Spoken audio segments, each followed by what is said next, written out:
Hello दोस्तों, मैं अखिलेश स्वागत करता हूं आपकी अपने ऑनलाइन प्लेटफॉर्म टीचिंग लवर्स में। तो जैसा कि आप लोग को पता है, हम लोगों ने बिहार प्राइमरी टीचर का प्रैक्टिस सेट की एक सीरीज स्टार्ट की। आज उस सीरीज का 12वां सेशन।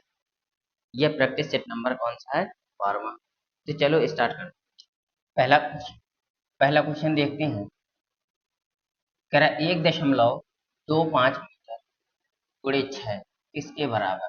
1.25 मीटर गुणे 6 किसके बराबर है? तो देखें, इसका मल्टीप्लाई कर, 6 पंचे 30 और 6 दूनी 12, 12 3 15 और 6 कम 6, 6 1 7 और दशमलव लगाए, दो अनुपात दशमलव लगाए। तो 1.25 मीटर गुणे 6 किसके बराबर हो गया? 7.50 मीटर। किसके बराबर? 7.50 मीटर के बराबर। इसका राइट आंसर ऑप्शन नंबर, ठीक है। क्वेश्चन नंबर 2 कह रहा है एक वर्गाकार बगीचे की बाड़ की लंबाई 60 मीटर है। बगीचे का क्षेत्रफल क्या था? क्या कह रहा है? बगीचे का क्षेत्रफल क्या था? देखो, बगीचे का क्षेत्रफल क्या होगा? तो सबसे पहले ये समझते हैं कि एक वर्गाकार बगीचे की बाड़ की लंबाई। बाड़ मतलब समझते हैं, ये हमारा वर्गाकार बगीचा है और ये इसकी बाड़ होगी, यानी इसकी बाउंड्री या इसका जो परिमाप है उसको हम कह सकते हैं। तो जो वर्ग का परिमाप होता है वही उसकी बाड़ होगी, ठीक है। तो वर्ग का परिमाप कह दो या बाड़ कह दो। तो वर्ग का परिमाप बराबर क्या होता है? 4a। 4a क्यों? क्योंकि अगर ये a होगी तो ये भी a होगी, ये भी a होगी और ये भी a होगी। क्योंकि वर्ग की चारों भुजाएं आपस में बराबर होती है, इसलिए ये क्या होगा? 4a हो जाएगा। क्योंकि चारों जब a plus a plus a plus a 4 बार करेंगे तो 4a। अब 4a की वैल्यू कितनी दी हुई है? 60 दी हुई, 60 मीटर है। तो एक भुजा की वैल्यू कितनी आ जाएगी? 15 चौको 60, 15 मीटर आ जाएगा। तो कह रहा है क्षेत्रफल, तो क्षेत्रफल क्या होता है? भुजा स्क्वायर। यानी क्षेत्रफल अगर हमें निकालना है तो हमें भुजा स्क्वायर यानी ए का स्क्वायर करना है। तो 15 का स्क्वायर कर, तो कितना आ गया? 15 15 225 मीटर स्क्वायर। यानी इसका क्षेत्रफल कितना हो जाएगा? 15। क्षेत्रफल कितना हो गया है? 15 का स्क्वायर यानी 225 मीटर स्क्वायर। समझ में आया? क्वेश्चन नंबर तीसरा कह रहा है निम्न में कौन भिन्न सबसे बड़ी? देखो, इस टाइप के क्वेश्चन में मोस्टली हर कॉम्पिटेटिव एग्जाम में ये क्वेश्चन पूछा जाता है। सॉल्व कैसे करते हैं? तो इसके केवल 4 ही रूल हैं। पहला, यदि अंश बराबर है तो हर को देखेंगे। तो जिसका हर बड़ा वह भिन्न छोटी होगी, जिसका हर छोटा वह भिन्न बड़ी होगी। अगर हर बराबर है तो जिसका अंश बड़ा वह भिन्न बड़ी होगी, जिसका अंश छोटा वह भिन्न छोटी होगी। समझ में आ गया? फिर जब दोनों केस नहीं रहे, तीसरा केस क्या आता है कि अंश और हर का अंतर निकालते हैं। और अगर अंतर बराबर तो जिसका अंश बड़ा वह भिन्न बड़ी, जिसका अंश छोटा वह भिन्न छोटी।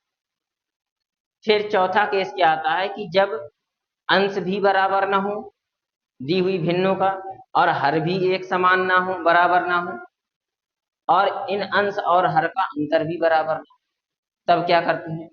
तब क्या करते हैं, जो हर होते हैं, क्या होते हैं? जो हर हैं, इनका क्या निकालते हैं?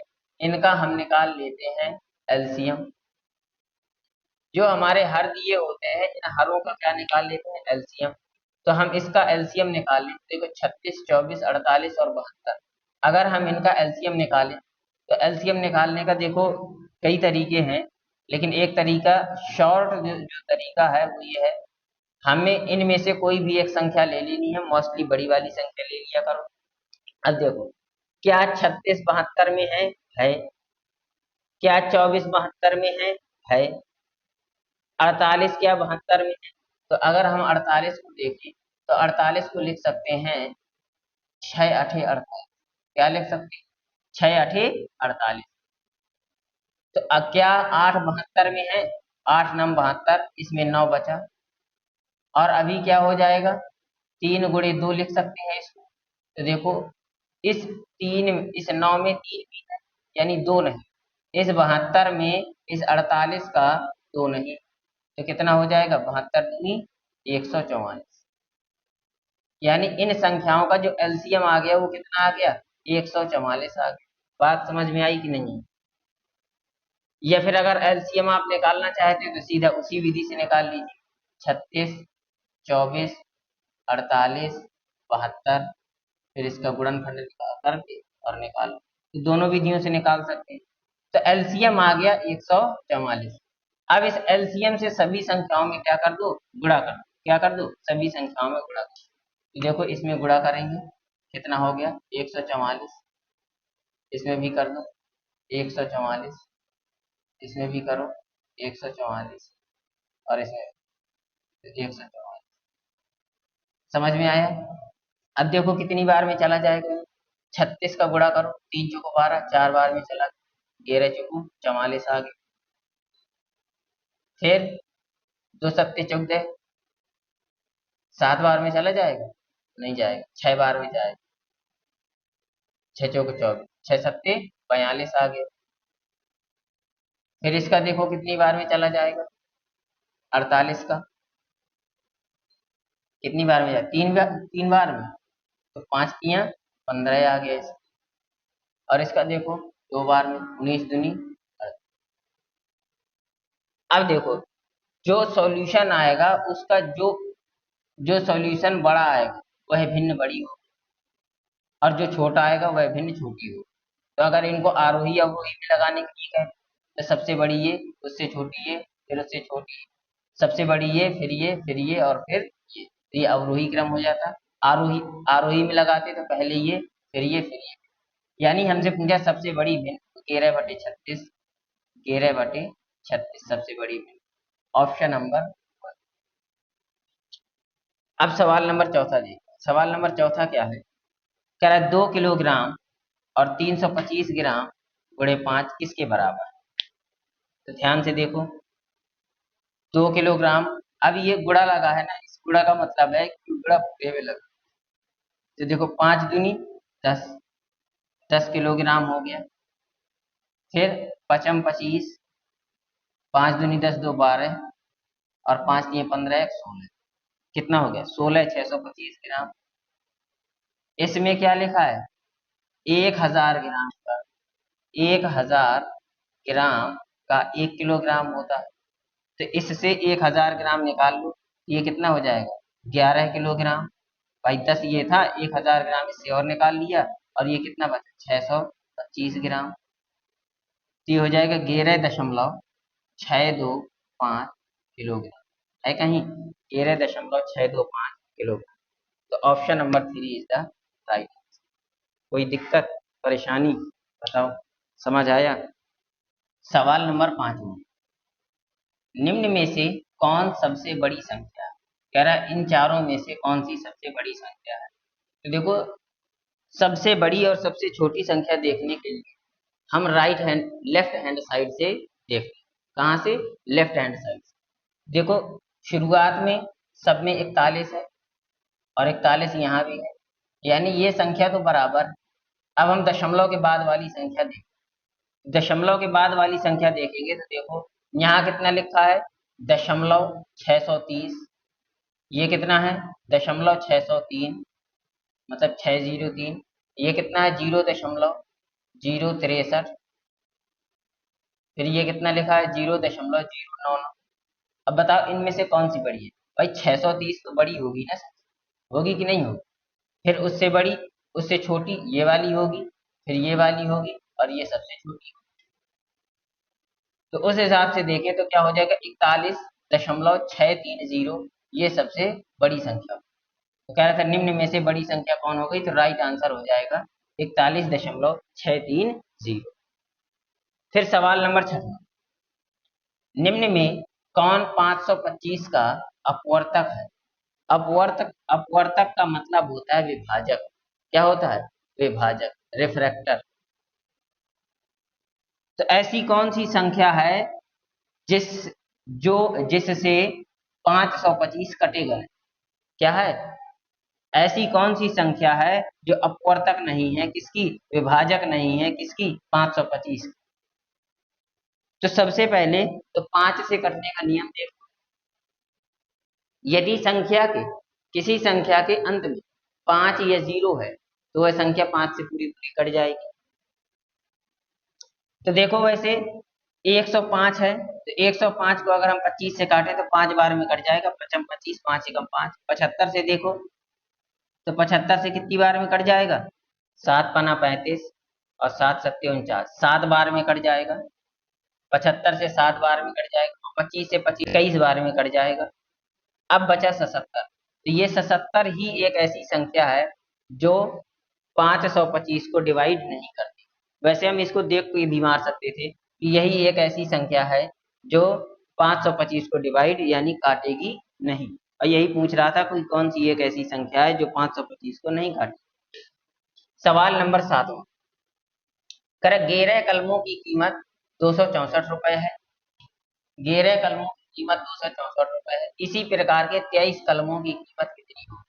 तो देखो सबसे पहले मेन चीज क्या होती है, हमें एक की वैल्यू पता होनी चाहिए। मान लो हमने कह दिया कि 10 साबुन की कीमत 10 साबुन की कीमत 100 रुपए है, तो 20 साबुन की कीमत कितनी हो? भाई 200 रुपए होगी। लेकिन होगी कैसे?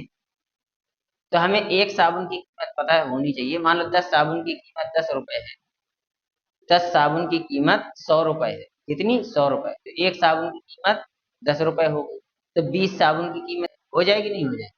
उसी तरीके से कह रहा है 11 कलमों की कीमत 264 रुपए। तो एक कलम की कीमत कितनी हो जाएगी? 11 दूनी 22, 4 बचा और 11 चौको 44 रुपए। तो 23 कलमों की कीमत कितनी हो जाएगी? 24 गुणे 23, गुणा कर लो कितना हो जाएगा? 24 दूनी 48 और 24 तिया 3 चौको 12, 72 जोड़ दो, 2 8 7 15, 552। कहाँ गया? 552। Option number 4 is the right answer. ठीक है। फिर कह रहा है यदि x और y दो सह अभाज्य संख्याएं हो, क्या हो? x और y दो सह अभाज्य संख्याएं हो तो उनका एलसीएम क्या ज्ञात करना है? सबसे पहले बात कर लेते हैं सह अभाज्य क्या होता है। सह अभाज्य ऐसी दो संख्याएं होती हैं जो आपस में एक दूसरे को काटती हैं। क्या करती हैं? सह अभाज्य संख्याएं ऐसी दो संख्याएं होती हैं जो आपस में एक दूसरे को नहीं काटती। जैसे 2 और 3, यानी ऐसी दो अभाज्य संख्याएं जो आपस में एक दूसरे को ना काटें। जैसे 2 और 3, ये ऐसी दो अभाज्य संख्याएं हैं जो आपस में एक दूसरे को नहीं काटेगी, इसीलिए इन्हें कहेंगे सह अभाज्य संख्या। क्या कहेंगे? सह अभाज्य। नोट लिख लेना, जो सह अभाज्य संख्याएं होती हैं उनका एचसीएफ हमेशा एक होता है। एचसीएफ का मतलब पता है क्या होता है? उन संख्याओं में कॉमन क्या निकल रहा है। जो संख्याएं दी हुई होती हैं उन संख्याओं में क्या कॉमन है, वही हमारा एचसीएफ होता है। तो अब देखो एचसीएफ इनका यानी सह अभाज्य संख्याओं का एचसीएफ हमेशा और हमेशा एक ही होगा। एलसीएम क्या होता है? Least common multiple. वह छोटी से छोटी संख्या जिसमें दी गई संख्याओं का पूरा पूरा भाग चला जाए। वह छोटी से छोटी संख्या जिसमें दी गई संख्याओं का पूरा जिसमें दी गई संख्याएं पूरा पूरा उस संख्या को डिवाइड कर दें। ठीक है। तो अब ये बताओ जो सह अभाज्य हैं तो सह अभाज्य संख्याओं का गुणनफल ही उनका क्या होता है? सह अभाज्य संख्याओं का गुणनफल ही क्या होता है? उनका एलसीएम होता है। तो अगर हम एलसीएम निकालें तो कितना हो जाएगा? x एक संख्या है, y दूसरी संख्या है, तो एक्स वाई हो जाएगा। क्या हो जाएगा? x। Option number 4 is the right answer. जैसे अगर हम 2 और 3 का, मान लो ये दो सह अभाज्य संख्याएं हैं, इनका हम एचसीएफ निकालें तो एचसीएफ हो जाएगा 1, क्योंकि एक ही दोनों में कॉमन है। और एलसीएम हो जाएगा 2 गुणे 3, कितना हो जाएगा? 6। यानी उन संख्याओं का गुणनफल ही सह अभाज्य संख्याओं का गुणनफल ही उसका एलसीएम होता है। और हमेशा सह अभाज्य संख्याओं का एचसीएफ एक ही होता है। समझ में आया? सवाल नंबर 9 कर 10 पुरुष 15 बच्चों के बराबर खाना खाते हैं, कितने बच्चे 20 पुरुषों के बराबर खाना खाएंगे। यानी हमें बच्चों की संख्या निकालनी है और 20 पुरुष दिए हैं, तो हमें ये निकाल लें कि एक पुरुष कितने बच्चों के बराबर खाना खाता है। एक पुरुष कितने बच्चों के बराबर खाना खाता है, तो देखो यानी कितने बच्चे 20 पुरुषों के बराबर खाना खाएंगे। तो 10 पुरुष 15 बच्चों के बराबर खाना खाते हैं। 10 पुरुष 15 बच्चों के बराबर खाना खाते हैं, 15 बच्चों के बराबर। एक पुरुष 15/10 बच्चों के बराबर खाना खाएगा, खाएगा कि नहीं खाएगा। तो कह रहा 20 पुरुष कितने 20 पुरुष कितने बच्चों के बराबर खाना खा लेंगे। 15/10 गुणे 20, 15 दूनी 30, 10 दूनी 20 और 15 दूनी 30, यानी 30 बच्चों के बराबर खाना खाएंगे। यानी 30 बच्चे 20 पुरुषों के बराबर खाना खा लेंगे। समझ में आया। 10 पुरुष 15 बच्चों के बराबर, तो एक पुरुष 15/10 बच्चों के बराबर खाना खाएगा, तो 20 पुरुष 30 बच्चों के बराबर खाना खाएंगे। सवाल नंबर 10वां कह रहा यदि ए अनुपात बी हो तो देखो ए की वैल्यू दी है, तो सीधा सीधा ए को हम 5 मान लेंगे और बी को हम 7 मान लेंगे। तो क्या कह रहा है 5a ए की जगह 5 प्लस 6 गुणे बी की जगह 7 अनुपात। इसमें देखो 7 गुणे 5 प्लस 7 गुणे 7, तो अब इसका देखो 5 पचम 25 प्लस 6 सत्ते 42, 7 का कॉमन ले लो इसमें। तो जब 7 का कॉमन ले लेंगे तो कितना हो जाएगा, 5 और प्लस 7 बचेगा, 7 5 12, 12 सत्ते, तो 7 का कॉमन लिया, 5 प्लस 7 कितना हो गया 12। ठीक, यहाँ कितना हो जाएगा जोड़ो, 7 6 67 अनुपात 12 सत्ते 84, कितना आ गया 12 सत्ते 67 अनुपात 84। Option number 4 is the right answer. कोई दिक्कत। ए की वैल्यू ए अनुपात बी बराबर दिया था, तो 5:7 दिया था, तो ए की वैल्यू 5 मान ली, बी की वैल्यू 7 मान ली, और बस वैल्यू ही तो रखनी थी, इसमें हमने उठा के वैल्यू पुट कर दी, आंसर आ गया। क्वेश्चन नंबर 13 कह रहा एक प्रतियोगिता परीक्षा में 1800 विद्यार्थियों ने भाग लिया। कोई प्रतियोगी परीक्षा है, 1800 विद्यार्थियों ने भाग लिया है। कह रहा 700 विद्यार्थियों का चयन हो गया। अब 700 विद्यार्थियों का 1800 में 700 का सिलेक्शन हो गया, और जिनका सिलेक्शन नहीं हुआ है तो वो कितने हैं बताओ, 1100 होंगे जिनका सिलेक्शन नहीं हुआ।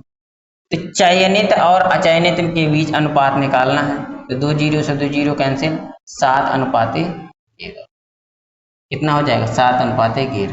और धोखे से आपने 11:7 लगा दिए तो गलत हो जाएगा, कि पता चला 1100 पहले रख दिया और 700 बाद में। फिर कह रहा है सरल करो। सवाल नंबर 12, तो देखो इसको हम लगाते हैं बोर्ड मास रूल से। इससे बोर्ड मास रूल से। बोर्ड मास रूल क्या कहता है, सबसे पहले ब्रैकेट को हल करो, ब्रैकेट में से सबसे पहले छोटे ब्रैकेट को, फिर ऑफ को, यानी ऑफ मतलब गुणा होता है, और डिवीजन, फिर मल्टीप्लाई, फिर एडिशन और फिर सब्ट्रैक्ट। अब देखो तो सबसे पहले हम कोष्टक को हल कर लें। 12 और 5 17, 17 में 3 गया 14, इसको हल किया 14 आया, 19 में 14 गया 5 आया, गुणे 10 माइनस 193, 14 पंचे 70, 70 का गुणा 10 में होगा 700 और माइनस 193। तो देखो 700 में 100 चला गया, 600 बचा, और 600 में 93 चला गया, तो ये हो जाएगा 507। Option number 1 is the right answer, 507। कोई दिक्कत परेशानी। सवाल नंबर 13 कह रहा प्रथम 9 अभाज्य संख्याओं का औसत क्या है। तो प्रथम 9 अभाज्य संख्याओं का हमें औसत निकालना है। तो सबसे पहले तो प्रथम 9 अभाज्य संख्याएं पता होना चाहिए। प्रथम 9 अभाज्य संख्याएं क्या है। तो अभाज्य संख्याएं वे संख्याएं होती हैं जो स्वयं और एक से कट, किससे कटें, स्वयं और एक से कटें, क्या कहलाती है, अभाज्य संख्याएं कहलाती हैं। तो देखो अभाज्य संख्याएं, तो 9, तो इसका हो जाएगा 2, 3, 5, 7, 11, 13, 17, 19 और 23। कितनी हो गई ना। अब इनका औसत ज्ञात करना है, सबको जोड़ दो। औसत यही होता है सभी संख्याओं का योग बटे कुल पद, सभी पदों का योग बटे कुल पद। 9 है, 9 से भाग दे दो। तो अब जोड़ो, देखो 23 में सबसे पहले 17 को जोड़ो, कितना हो गया 23 और 17 40 हो गया। 19 में 11 को जोड़ दो, 19 में 11 को जोड़ोगे कितना हो गया 30 हो गया। फिर 13 में 7 को जोड़ दो, 13 में 7 को जोड़ोगे कितना हो गया 20 हो गया। और ये कितना होगा ये 10 हो गया। कितना हो गया 10 हो गया। तो अब बस काउंट कर लो, देखो 10 20 30 30 60 60 और 40 100। कितना हो गया 60 और 40 100 हो गया बटे 9, बराबर 9 एकम 9, 9 एकम 9 और 1 बटे कितना हो जाएगा 11 सही 1 बटे 9। तो औसत कितना हो गया 11 सही 1। समझ आया, कोई दिक्कत। सवाल नंबर 14 कह रहा एक बल्लेबाज 17वीं पारी में 93 रन बनाता है एवं इस कारण उसका औसत 3 बढ़ जाता है, तो 17 पारियों में उसका औसत क्या हो। इस सवाल में देखो ध्यान से, जैसे हमने कहा अभी 10 लोग हैं, उन 10 लोगों के पास 10-10 रुपए हैं। कितने 10 लोगों के पास 10-10 रुपए हैं। अब हमने कह दिया कि मैं उसको उनको कितने रुपए और दे दूं जिससे उनका जो औसत है वो 3 बढ़ जाए। कितना बढ़ जाए 3 बढ़ जाए, यानी 11 हो जाए। अभी तो उनका औसत कितना होगा 10 होगा। अभी उनके पास 10 ही लोगों के पास 100 रुपए हैं, यानी 10-10 रुपए हैं। अब मैंने कहा कि उनको मैं कितने रुपए दे दूं कि उनका औसत 3 बढ़ जाए। तो बताओ कितने रुपए देने पड़ेंगे। अगर औसत 3 बढ़ाना है तो सबको 3-3 रुपए देने पड़ेंगे ना, तब तो बढ़ेगा। तो यानी 30 रुपए मुझे देने पड़ जाएंगे, तब उनका औसत कितना हो जाएगा 13 हो जाएगा। कितना हो जाएगा 13 हो जाएगा। समझ आ गया। उसी तरीके से देखो इसमें सेम टू सेम क्या करना है। एक बल्लेबाज 17वीं पारी, क्या कह रहा है 17वीं पारी में 93 रन बनाता है। कितने बनाता है 17वीं पारी 93 रन बनाता है। तो 17वीं पारी में कितने रन 93 रन बनाए उसने, तो इस कारण 3 बढ़ जाता है। तो बढ़ा औसत, बढ़ा औसत कितना 3 औसत बढ़ गया, यानी उसने कितने ज्यादा रन बनाए हैं। 16वीं पारी से जब 17वीं पारी में गया है तो 17वीं पारी में उसने कितने ज्यादा रन बना लिए 17 तिया 51, 51 रन 16 पारी तक उसने कितने रन बनाए थे, कितने औसत से बनाए थे। तो अब देखो यानी जो 17वीं पारी में है उसने 51 रन ज्यादा बना लिए, तो 16वीं पारी तक उसका औसत क्या रहा होगा। घटाओ इसमें, 3 में 1 गया 2 और 9 में 5 गया 4, यानी 17वीं पारी तक कितना 17वीं पारी तक उसका जो औसत रहा होगा 17वीं पारी सॉरी 16वीं पारी तक जो उसका औसत रहा होगा वो 42 था। 7वीं पारी में उसने 51 रन ज्यादा बना, तो अब उसका औसत कितना बढ़ गया 3 बढ़ गया। कितना बढ़ गया 3 बढ़ गया। तो अगर 16वीं पारी तक 42 था तो 17वीं पारी में 3 बढ़ गया, तो अब कितना हो जाएगा 45 हो जाएगा। हो जाएगा कि नहीं होगा बताओ, किसी को कोई समस्या, जल्दी बताओ। तो option number 4 is the right answer. सवाल नंबर 16, सॉरी सवाल नंबर 15 कह रहा है 600 ग्राम का 16 सही 2/3% माइनस 180 ग्राम का 33 सही 1/3% क्या होगा। तो देखो 600 ग्राम का 16 तिया 48, 48 2 50, 50/3 प्रतिशत का चिन्ह लगाएंगे, हटाएंगे 1/100 से गुणा कर माइनस 180 का 33 सही 1/3, यानी 100/3, और प्रतिशत का चिन्ह हटाएंगे 1/100। तो 100 से ये 100 कैंसिल, 50 दूनी 100, 3 दूनी 6, और 6 से ये 6 कैंसिल, यहाँ बच गया 100, यहाँ बचा कितना 3 छंग 18, यहाँ बच गया 60, कितना हो गया 40। बात समझ में आई? कोई दिक्कत परेशानी? सवाल नंबर 16 कह रहा 600 रुपए की धनराशि पर 6 सही 1/4% प्रतिवर्ष की दर से 4 फरवरी 2021 से 8 अप्रैल 2021 की अवधि के लिए साधारण कर। इसको देखो, 4 फरवरी 2021 से 8 अप्रैल 2021 तक, तो ये क्या है, ये धनराशि दी हुई है, यानी ये हमारा मूलधन है P। ये हमारा क्या दिया हुआ है, ये R दी हुई है, क्या दी हुई है R प्रतिवर्ष। और समय कितना दिया हुआ है, समय ये दिया हुआ है, दिया है कि नहीं दिया है, समय दिया हुआ है।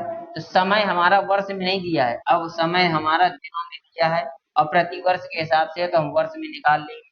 तो देखो 4 फरवरी से, फरवरी में 28 दिन होते हैं, कितने होते हैं 28 दिन होते हैं, समय हो जाएगा 24 दिन ये हो गए, प्लस फरवरी के बाद मार्च आता है, तो मार्च 31 का होता है, और प्लस 18 अप्रैल तक 18 दिन ये हो गए। तो कितने दिन हो गए, ये टोटल हो गए 8 1 9, 9 4 13 और 73।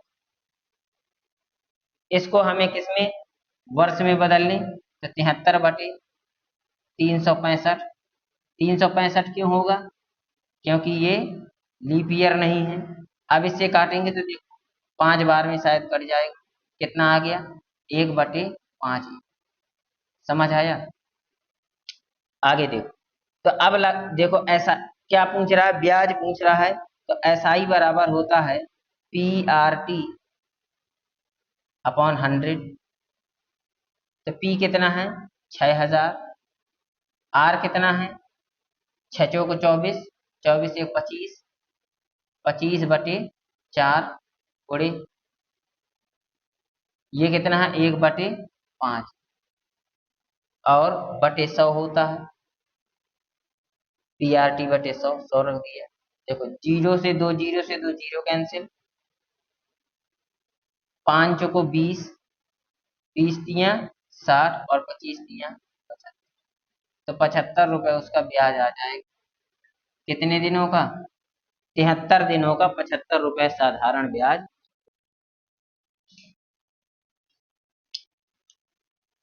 सवाल नंबर 17 दो वर्गों के परिमाप दिए हुए 40 सेंटीमीटर और 32 सेंटीमीटर। तीसरे वर्ग का परिमाप ज्ञात करना है जिसका क्षेत्रफल दोनों वर्गों के क्षेत्रफलों के अंतर के बराबर। क्या कर रहा है, जिसका क्षेत्रफल दोनों वर्गों के क्षेत्रफलों के अंतर के बराबर, यानी दो परिमाप, दो वर्ग दिए हुए, एक वर्ग का जो परिमाप है वो 40 सेंटीमीटर है। तो परिमाप होता क्या है, तो वर्ग A, ये पहला वर्ग, और ये वर्ग दूसरा, ठीक है। इसका जो परिमाप है, तो वर्ग का परिमाप होता है 4 गुणे भुजा, यानी 4A। क्या होता है 4A, तो 4A की वैल्यू दी है, इसको हमने वर्ग A1 माना है, तो 4A1 हो गया। तो A1 की वैल्यू हो गई 40 सेंटीमीटर, तो A1 बराबर 10 सेंटीमीटर। इसको देखो, तो 4A2 बराबर 32 सेंटीमीटर, तो A2 बराबर हो जाएगी 4 अट्ठे 32 सेंटीमीटर।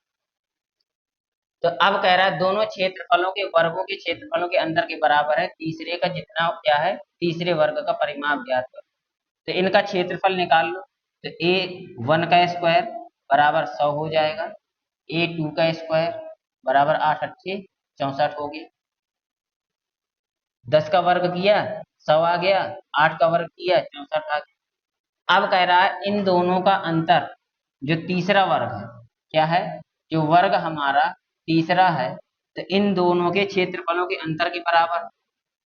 तो जो वर्ग तीसरे का क्षेत्रफल है वो क्या है 100 माइनस, यानी A1 का स्क्वायर माइनस A2 का स्क्वायर। अंतर कह रहा है, तो A1 कितना है 100 है, माइनस 64 कितना हो जाएगा 36, तो इसका 36 है। तो क्षेत्रफल है 36, तो वर्ग का परिमाप कितना होगा बताओ। तो अगर हम A3 का स्क्वायर बराबर दिया है 36, तो A3 बराबर हो जाएगा अंडर रूट 36, और अंडर रूट 36 से बाहर निकलेगा 6, तो 4A3 बराबर कितना हो जाएगा, बराबर 4 का गुणा कर 6 गुणे 4 बराबर 6 जो 24, कितना हो जाएगा 24 सेंटीमीटर। है कहीं, option number 4 is the right answer. बताओ कोई दिक्कत इसमें, परेशानी। वर्ग ए का दिया था, वर्ग टू का दिया था, हमने अंतर निकाल लिया, तो वर्ग 3 का क्षेत्रफल है वो निकल आया, इससे हमने ए की वैल्यू निकाल ली A3, और A3 4A3 बराबर हो गया 24। आगे सवाल नंबर 18 कह रहा है दो संपूरक कोणों के बीच अंतर 20 है, दोनों कोणों के मानों की गणना करो। दो संपूरक कोणों के बीच का अंतर 20 है, तो सबसे पहले हम ये देखें कि संपूरक कोण क्या होते हैं। क्या होते हैं संपूरक कोण, क्या होते हैं यानी ऐसे दो कोण, ऐसे दो कोण जिनका योग क्या हो 180 अंश, क्या हो 180 अंश। तो अगर एक कोण हमने माना, एक कोण हो गया, एक कोण, तो जो एक कोण हमने माना अगर थीटा है, तो दूसरा क्या हो जाएगा, दूसरा कोण हो जाएगा 180 माइनस थीटा हो जाएगा, पक्की बात है। अगर एक थीटा है तो दूसरा 180 माइनस थीटा हो जाएगा, दोनों का अंतर कह रहा है कि 20 है, दोनों कोणों के अंतर कितना है 20 है, तो 180 माइनस थीटा बराबर 100 कितना दिया 20 दिया है, इन दोनों का अंतर 20 है, तो 180 माइनस थीटा तो माइनस 2 थीटा हो जाएगा, कितना हो जाएगा, और इसको इस तरफ ले आओ, 180 माइनस 20 बराबर 2 थीटा, यहाँ कितना बच जाएगा 160 बच गया, बराबर 2 थीटा, तो थीटा की वैल्यू आ जाएगी 16, थीटा बराबर आ गया 180, कितना आ गया थीटा बराबर आ गया 80, तो क्या हो जाएगा 180 में थीटा घटा दो 100, तो एक कोण क्या आ गया थीटा, एक कोण 80 आ गया, और दूसरा कोण कितना आ गया 100, तो है कहीं 80 और 100, option number 4 is the right answer. तो कह रहा है दोनों कोणों का मानों की गणना करो, तो एक कोण 100 होगा और दूसरा 80 होगा। कोई समस्या इसमें बताओ। चलो अगला सवाल, सवाल नंबर 19। सवाल नंबर 19 क्या कह रहा M L X V I किस दार्शनिक संख्या के बराबर। तो ध्यान से देखो, M plus L X plus V I ये लिखा हुआ है, एम की वैल्यू होती है 1000, एल की वैल्यू होती है 50, और ये एक्स लगा है, तो एल प्लस एक्स कितना हो जाएगा 60 हो जाएगा, यानी इसकी वैल्यू 50, इसकी वैल्यू 10, तो 50 प्लस 10 कर, ये कितना है 5 और एक 6, तो कितना हो गया, तो 1000 प्लस 60, 1000 प्लस 60 प्लस 6 कितना हो गया, ये हो गया 66, कितना हो गया 66, तो ये हो गया 1066, 1066 है कहीं, option number 1 is the right answer. कोई दिक्कत परेशानी। फिर कह रहा है इसका दशमलव के 2 अंकों तक शुद्ध मान, इसी को बोलते हैं सार्थक अंक निकाल, क्या निकाल सार्थक अंक निकाल। तो देखो दशमलव के 2 अंक तक शुद्ध मान निकालना है, तो 06778 दिया हुआ है, यदि दशमलव के बाद वाली संख्या 5 से ज्यादा है, क्या है 5 से ज्यादा है, तो उसको काट करके आगे वाली संख्या में 1 जोड़ देते हैं, और अगर 5 से कम है तो उसको हटा ही देते हैं, 0 जोड़ते हैं या कुछ नहीं जोड़ते, 0 जोड़ दो या कुछ ना जोड़ो। तो देखो ये कितना है 8 है, 8 हटाएंगे प्लस 1 जोड़ देंगे, 8 हो गया, 8 हटाओ प्लस 1 हो गया, कितना हो गया 7 हो गया, तो 78.07, यही तो कह रहा था ना कि दशमलव के 2 अंकों तक कह रहा था हमसे, एक अंक तक कहता तो इसको भी काट देते, यहाँ एक आ जाता, लेकिन उसने 2 अंकों तक शुद्ध मान निकाल पूछा है, तो 78.07 हो गया, option number 2 is the right answer. कोई दिक्कत? सवाल नंबर 25, ये दंड आरेख दिया हुआ, अब कह रहा है ये बाघ की संख्या दी है, ये सिंह की, ये चीता और ये हिरण। कह रहा है सिंहों की संख्या से हिरण की संख्या कितना अधिक है, कितने प्रतिशत अधिक है। यानी सिंहों की संख्या क्या है, 50 है, और हिरण की संख्या कितनी है, 125 है। तो कह रहा है ये कितना अधिक, कितने प्रतिशत अधिक, तो कितना अधिक है बताओ। 125 में 150 घटाएंगे तो 75 अधिक, कितने में से, 50 में से 75 अधिक, और 100 का गुणा कर देंगे तो 50 दूनी 100, और ये कितना होगा, 75 दूनी 150, यानी 150%। कितना अधिक है, 150%। Option number 1 is the right. कोई दिक्कत? भाई 75 संख्याओं में 75 अधिक है, कितने में से, 50 में से, और प्रतिशत के लिए 100 से गुणा कर दिए तो 50 दूनी 100 और 2 75 दूनी 150।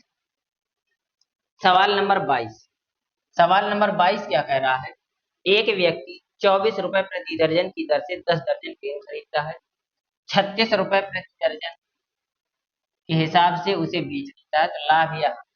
तो देखो सीधी सी बात है, अगर 24 के हिसाब से खरीद रहा है और 36 के हिसाब से बेच रहा है तो लाभ ही होगा, होगा कि नहीं होगा? कितना होगा, लाभ होगा। तो कितने का लाभ होगा, देखो 24 रुपए की प्रति दर्जन, 24 रुपए का एक दर्जन खरीदता है, 10 दर्जन खरीदे तो 10 दर्जन का कितना हो जाएगा, 10 दर्जन का मूल्य हो जाएगा 24 गुणे 10 बराबर 240 रुपए, यानी 240 रुपए की उसने खरीद ली। अब जो एक दर्जन है वो 36 रुपए में बेचता है, 36 रुपए में बेच देता है, तो 10 दर्जन कितने में बेचेगा, 10 दर्जन बेच देगा 360 रुपए में, 36 गुणे 10 बराबर 360 रुपए में बेच दी। अब बताओ उसे कितने रुपए का प्रॉफिट हो गया, तो घटा दो, तो 0, 6 में 4 गया 2 और 3 120, यानी 120 रुपए का क्या हो गया, उसे लाभ हो गया। क्या हो गया, 120 रुपए का उसे लाभ हो गया। Option number right. कोई दिक्कत? सवाल नंबर 23, करा एक बस 2 घंटे में 60 किलोमीटर चलती है, तो 30 मिनट में कितनी दूरी तय करेगी। सबसे पहले किसमें चेंज कर ले, इसको हम सबसे पहले घंटे में चेंज कर ले, क्योंकि हमें आंसर भी घंटे में पूछा गया है। तो 2 घंटे में, तो ये कितना होगा, 2 घंटे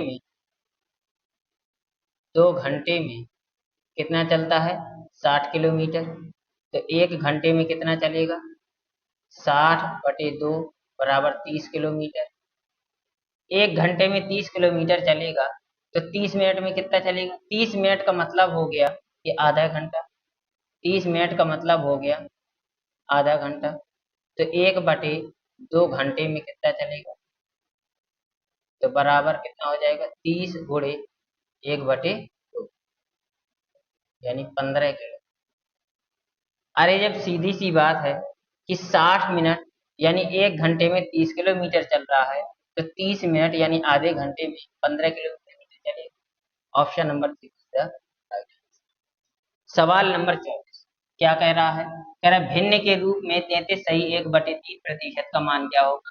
तो 33 सही 1/3% का मान भिन्न के रूप में क्या होगा, देखो 3, ये हो जाएगा 100/3%। कितना हो जाएगा, 100/3%। इसका इसमें गुणा किया और इसमें गुण दिया, तो 33×3 = 99, 99 × 100, 100/3%। और इसको भिन्न के रूप में लिखना है, तो भिन्न के रूप में बदलने के लिए प्रतिशत हटाएंगे, और प्रतिशत हटाएंगे तो 100 से गुणा कर देंगे, 100 से 100 कैंसिल हो गया, 1/3। कोई दिक्कत? Option number 3 is the right answer. और ये था हमारा आज का लास्ट सवाल। क्या था, ये था हमारा आज का लास्ट सवाल। तो दोस्तों अगर आप लोगों को सेशन पसंद आ रहा हो तो इसको ज्यादा से ज्यादा आप अपने दोस्तों तक भी शेयर कर सकते हैं, ताकि उनको भी इस सेशन का लाभ मिल सके। ठीक है, जय हिंद।